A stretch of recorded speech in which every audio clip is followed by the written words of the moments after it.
रोते हुए हनुमान पुकारे राम प्रभु अब तो दे दो दर्शन मेरा।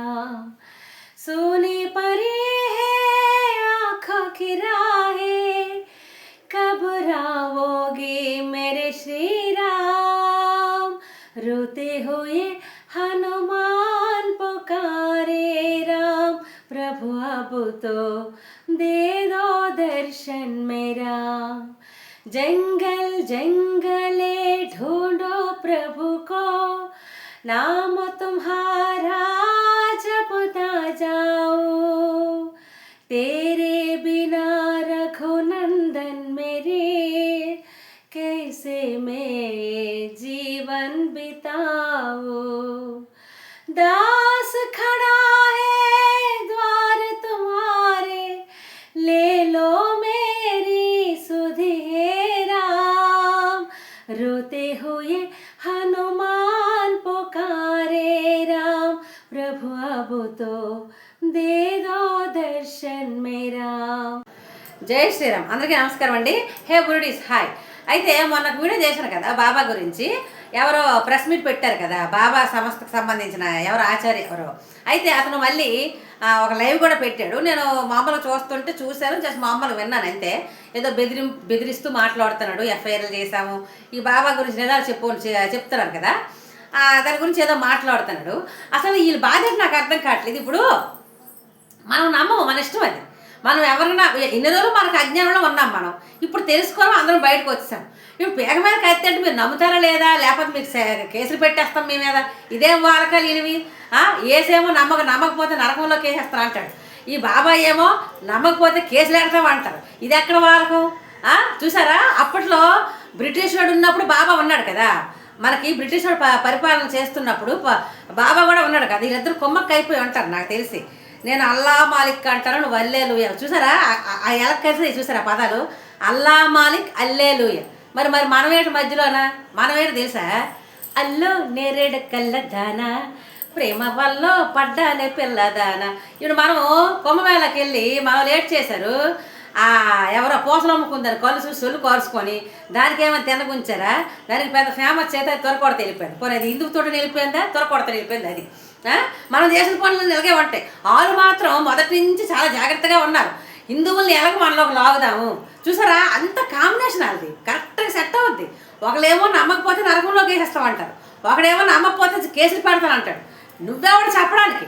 మాకు నచ్చినట్టు మా రాముడి గురించి ఇప్పుడు మాకు అందరికీ అర్థమైపోయింది, మీ మతాల గురించి అర్థమైపోయింది. మీరందరూ మాకు ట్రాప్ చేశారు హిందువుల్ని.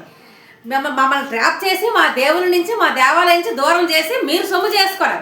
మా గవర్నమెంట్కి వెళ్ళాల్సిన డబ్బు, మా పుణ్యక్షేత్రాల్లో వేయాల్సిన డబ్బులు మీకు తగలబెట్టారు, మీ సమాధుల మీద వేశారు.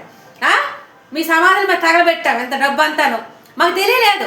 చూడండి, మీరు అర్థం చేసుకోండి హిందువులారా. మీకు కొంచెం మీరు అర్థం చేసుకోండి. ఆ హుండీల్లో వేస్తున్నారా, ఆ వేరే మతాల దగ్గరికి వెళ్ళి ఆ సమాధులు తొక్కుకొని వస్తారు. మామూలుగా మన రిలేటివ్స్ ఎవరైనా చనిపోతే మనం స్నానం చేసి వస్తాం. ఇప్పుడు ఆ గుళ్ళకి వెళ్ళి సమాధులు తొక్కుని వచ్చేస్తాం. మరి ఇది ఎంతవరకు న్యాయం? మన రాముడిని వదిలేసి, మన రాముడు సనాతన ధర్మంలో పుట్టి హిందువుగా పుట్టి మన రాముడిని వదిలేసి ఎవరికైనా కాలు మొక్కుతాను, వేరే మతాలు కాలు మొక్కుతాను వెళ్ళి. ఎంత సిగ్గుమానుతానో ఒకసారి ఆలోచించండి. ఇన్ని రోజులు అజ్ఞానంలో ఉన్నాం. అజ్ఞానం ఇంకా తొలగించండి, ఇంక అందులో ఉండకండి. అంత మాయ చేశారు మనల్ని. ఈరోజు మన రాముడు కూడా ఎంత ఖాళీగా ఉందో చూసారా. వేరే మతాలు ఈ డబ్బు, మన డబ్బు అంతా వాళ్ళు దొబ్బుతున్నారు శుభ్రంగాను. మన పుణ్యక్షేత్రాల్లో పడాల్సినవి వాళ్ళ మసీదుల్లో సమాధుల మీద ఎట్టేసి వస్తాను. వాళ్ళు బాగా సంపాదించి, ఆ డబ్బు సంపాదించి గన్నులు బాగా బాంబులు కొనుక్కొని పేర్ల మీద కొత్తలు ఆడతారు హిందువులకి. కొంచెం కూడా ఇప్పటికైనా అర్థం చేసుకోండి, అందరూ అర్థం చేసుకోండి, ఆలోచించండి, కనీసం ఆలోచించండి ఎంతవరకు కరెక్ట్ అని. పరిశీలించి ఈ శరీరంలో ప్రాణం లేదు, మీరు లాస్ట్ రైట్స్ ఏవైతే చేయాలని చేసుకోవచ్చు అని చెప్పినట్టుగా ఉంది. మరి ఈ సృష్టిలో చరిత్ర తగ్గుతున్నంత వరకు మరణించి బ్రతికినటువంటి వారు మరలా బ్రతకడం కనిపించేది కూడా కాదు. దాదాపు 30 సంవత్సరాలు ఉన్నాడు. బతికిన తర్వాత 30 సంవత్సరాలు ఉన్నాడట బాబా. మూడు రోజులు చనిపోయిన 3 రోజులు అతను లెగిసి మళ్ళీ 30 సంవత్సరాలు ఉన్నాడట. ఇప్పుడు నేను చెప్తాను, ఇది స్టోరీ కాదు, ఇది కూడా నిజమే. ఆ బాబాకి నాకు అమ్మమ్మ వారసు అవుతుంది ఆవిడ. అప్పుడు నేను పుట్టలేదు. అయితే ఆవిడ వయసులో ఉన్నప్పుడు ఆవిడ వయసులో ఉన్నప్పుడు ఏదో అనారోగ్యం చేసి ఆవిడ చనిపోయిందట. చనిపోతే మరి చుట్టాలు బంధువులు చనిపోయిన వెంటనే దహనం చేసిరు కదా, చనిపోయిన తర్వాత దహనం చేసిరు కదా, చాలా టైం పడుతుంది. అన్నీ అయిన తర్వాత శ్మశానం తీసుకెళ్లారట. ఇది నిజం. దీన్ని నేను సాక్ష్యాలు కూడా చూపిస్తాను. మరి నువ్వు సాక్ష్యాలు చూపిస్తావా? ఆ డాక్టర్ని తీసుకొస్తావా? అక్కడ జరిగిందంతా మాకు మళ్ళీ సన్నివేశం చూపిస్తావా? అదంతా బాబా 3 రోజులు చనిపోయాడు ఇవన్నీ నువ్వు చూపిస్తావా? నేను సాక్ష్యాలు 3 గ్రామాలతో నేను సాక్ష్యాలు చెప్పిస్తాను చుట్టుపక్కల 3 గ్రామాలతో. అయితే ఆవిడ శ్మశానంకి తీసుకెళ్ళిపోయిన తర్వాత, ఆవిడ పేరు నారాయణమ్మ అనమాట. శ్మశానానికి తీసుకెళ్ళిపోయిన తర్వాత అక్కడ ఆవిడలో కదలికలు వచ్చాయట. కదిలికి లెగిసి కూర్చోందట ఆవిడ శ్మశానం. కూర్చున్న తర్వాత ఏమైందంటే ఇంకా అందరూ లెగిసి ఆవిడకి మంచిలో పట్టి ఇంటికి తీసుకొచ్చేసారు. ఆ తర్వాత ఆవిడ ఏవో నేను అక్కడికి వెళ్ళాను, నాకు ఏవో కనిపించాయి. మరి చాలా టైం కదా, చనిపోయిన తర్వాత చాలా టైం తర్వాత కదా మనలో అన్నీ అయిన తర్వాత కదా శ్మశానానికి తీసుకెళ్తారు. పోనీ అది అబద్ధమో నిజమో పక్కన పెట్టేద్దాం. చనిపోయిన తర్వాత లెగిసి కూర్చోంది. అయితే ఇప్పుడు మా వాళ్ళు తప్పు చేశారు. ఆవిడ కూడా గుడి కట్టేసి దేవతను చేసేవలసింది. ఇప్పుడు బోల్డ్ గుడులు తయారైపోరు. అలాగే చాలామంది కోమలోకి వెళ్ళి వస్తారు. చాలా మందికి ఇలా జరుగుతుంది. నాకు తెలిసి ఏదో ఒక ఊర్లో ఏదో ఒక సన్నివేశం లాంటివి జరుగుతాయి. అంత మాత్రం వీళ్ళందరూ దేవతలు అయిపోతారు. వీళ్ళందరూ గుళ్ళు కడతావా? అలాగే జరిగింది అక్కడ. తర్వాత బాబాయ్ ఎంతసేపు అన్నంలో వేడన్నంలో మూతెట్టాడు, కూరలో కాలు ఎట్టాడు, ఇవే చెప్తారు. ఈ 2 చెప్తారు మాట్లాడితే. ఆ మాటకు వస్తే ఇప్పటికీ కూడా అమ్మవారి పండుగలు వస్తే అగ్నిగుండం తొక్కుతారు మనవారు. చిన్న పిల్లలు కూడా అగ్నిగుండం తొక్కుంటూ వెళ్తారు. చిన్న పిల్లలు కూడా అగ్నిగుండాలు తొక్కుతారు. వాళ్ళకి ఏం కాదు, కాలుకి ఒక చిన్న మచ్చ కూడా రాదు. ఇంకో విషయం, నూకలం పండగలకి ఇప్పుడు అమ్మవారి పండగలకి సోనాలు వేసుకొని పెద్ద ఇలా చక్కగా ఏమంటారు దాన్ని ఘటాలు. ఆ ఘటాలకి సోనాలు వేసి ఇంత లావుతో ఉంటాయి ఆ సూదులు. అవి వేసుకుంటారు. అవి తీస్తున్నప్పుడు ఒక్క హోల్ కూడా పడదు. మళ్ళీ స్కిన్ మామూలుగానే ఉంటుంది. ఇది మిరాకిల్ కాదా? మరి ఇంత ఆశ్చర్యం మన హిందువులోనే ఉంటుండగా మన కళ్ళెదురుగా ఇప్పుడు కూడా మనం చూస్తూనే ఉన్నాం. మన కళ్ళెదురుగా చిన్నపిల్లలు కూడా అగ్నిగుండాలు తొక్కుతారు. అయితే మరి ఇవి మిరాకిల్స్ కాదా? మరి ఎంతసేపు వేడన్నంలో మూతెట్టాడు, కూరలో కాలు ఎట్టాడు, ఇది ఒకటే చెప్తారు. అది మనం చూసింది లేదు, చేసింది లేదు. మరి మన కళ్ళెదురుగా జరుగుతారు ఇవన్నీ. మనలో జరిగిన ఈ అద్భుతాలు మర్చిపోయి ఎవరికో మొక్కుతారేటారా?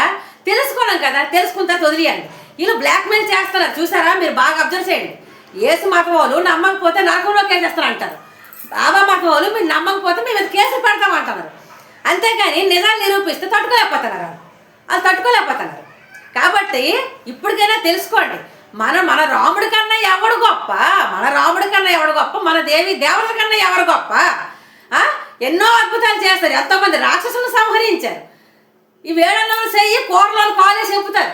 అలా అవతల చేసింది ఏటి ఉండదు, అక్కడ ఏ గుడ్డు ఉండదు. చెప్తాను కదా, వీళ్ళిద్దరు కుమ్మక్క అయిపోయారు అనమాట. అప్పుడు బ్రిటిష్ వాడు ఉన్నప్పుడు బాబా ఉండేవాడు కదా. ఇలాగా ఈ విధంగా మన ఇద్దరు మాట్లాడదు. హిందువులు గొర్రెలు కదా, వీళ్ళకి ఎలాగైనా మడతెట్టి వచ్చి మనము వీళ్ళు ఏడు చెప్తే అదే నమ్ముతారు. అందుకే ఒకరు అల్లా మాలిక్ అని, ఒకరు అల్లేలు అని, ఒకరు చెప్పాను కదా, మన పాట వేసాను కదా. అది మనం అంటే మనం అలాంటి గొర్రెలు కాబట్టి వీళ్ళు మనల్ని డైవర్ట్ చేశారు. మన దేవుళ్ళ నుంచి మన దేవాలయం నుంచి డైవర్ట్ చేసి మన దేవుళ్ళ మీద ప్రచారాలు చేసి వీళ్ళు గొప్పలు తెచ్చుకొని మన పుణ్యక్షేత్రాల్లో పాడాల్సిన డబ్బులు వీళ్ళు గొడాల్లో వేస్తాం. వీళ్ళు సమాధానం మీద పెట్టి వస్తాం. శవమ్మ ముట్టుకుంటే స్నానం చేసుకొని వస్తాం. మన చుట్టాలు ఎవరైనా చనిపోతే అలాంటి డైరెక్ట్ సమాధులు తొక్కుకొని వస్తున్నారు ఈరోజు. అర్థం చేసుకోండి హిందువులారా, మనం ఇదంతా మన సొమ్ము తినడానికి, మన హిందువుల్ని మన దేవాలయాలు లేకుండా చేయడానికి, మన దేవుళ్ళ పేర్లు మనం తలసకుండా చేయడానికి ఇదంతా ప్లాన్డ్గా చేసుకున్నారు. ఇదంతా ఒక కుతంత్రాలతో జరిగింది. ఇప్పటి వరకు కూడా ఇవన్నీ అలాగే జరిగాయి. మనం అలాగే ఆ ట్రాప్లో పడ్డాము. దయచేసి మీ అందరికీ నేను వేడుకుంటున్నాను, ఇక నుంచి అందరం మన రాముడి గుడికి వెళ్దాం. ప్రతి శనివారం, కనీసం శనివారం, ఒక్క శనివారమైనా రాముడి గుడికి వెళ్ళండి. ఇప్పుడు ఎలాగుందంటే మన అమ్మను వదిలేసి పక్కింటి జ్యోతిలక్ష్మి జయవల్లి వెనక పడుతున్నట్టు ఉంది మన పరిస్థితి. అమ్మను వదిలేసి దానికి దీనికి పడుతున్నట్టు ఉంది మన పరిస్థితి. మన దేవుళ్ళని వదిలేసి మన సనాతన ధర్మంలో, మన హిందువుగా పుట్టి సనాతన ధర్మంలో పుట్టి మన దేవుళ్ళని వదిలేసి ఎవడెవడికో ఏ మతాలు దగ్గరికి వెళ్తారు, ఆల్కహాల్ మొక్కుతారు, ఆల్కహాల్ పట్టుకోండి. ఎంత చీపు ఇది. ఆలోచించండి ఒకసారి ఆలోచించండి, బాగా అన్ని రకాలుగా ఆలోచించండి. మన డబ్బు ఎక్కడికి వెళ్తుంది? మన పుణ్యక్షేత్రంలో వేసిన డబ్బు మనకు ఉపయోగపడుతుంది. ఆ దగ్గరికి వెళ్ళిన డబ్బు ఆలే సంపాదించుకొని ఆ తర్వాత ఆ కత్తులు గన్నలు తెచ్చి మన పేర్ల మీద ఆడుతారు మన సొమ్ము తిని. బాగా అర్థం చేసుకుంటారు అనేసి నేను చెప్తున్నాను. ఇది కుట్రలు కుతంత్రాలు ఇవన్నీ మన మీద స్కెచ్లు మొదటి నుంచి జరిగాయి. అలాగే మనం కూడా ట్రాప్లో పడ్డాము. దయచేసి హిందువులారా ప్రతి శనివారం రాముడి గుడికి వెళ్ళండి. మళ్ళీ మన రామాలయాలకి పూర్వ వైభవం రావాలి. నాకైతే కళ్ళబడి నీళ్ళు వస్తున్నాయి రాముడి గుళ్ళు చూస్తుంటే. చాలా బాగా అనిపిస్తుంది. అలా వదిలేశారు రాముడిని అనాథగా వదిలి ఏ త్వరకొడుకు మొక్కుతున్నారు వెళ్ళి మీరు అంతా. దయచేసి అందరూ రాముడి గుడికి వెళ్తారని నేనైతే అనుకుంటాను. జై శ్రీరామ్.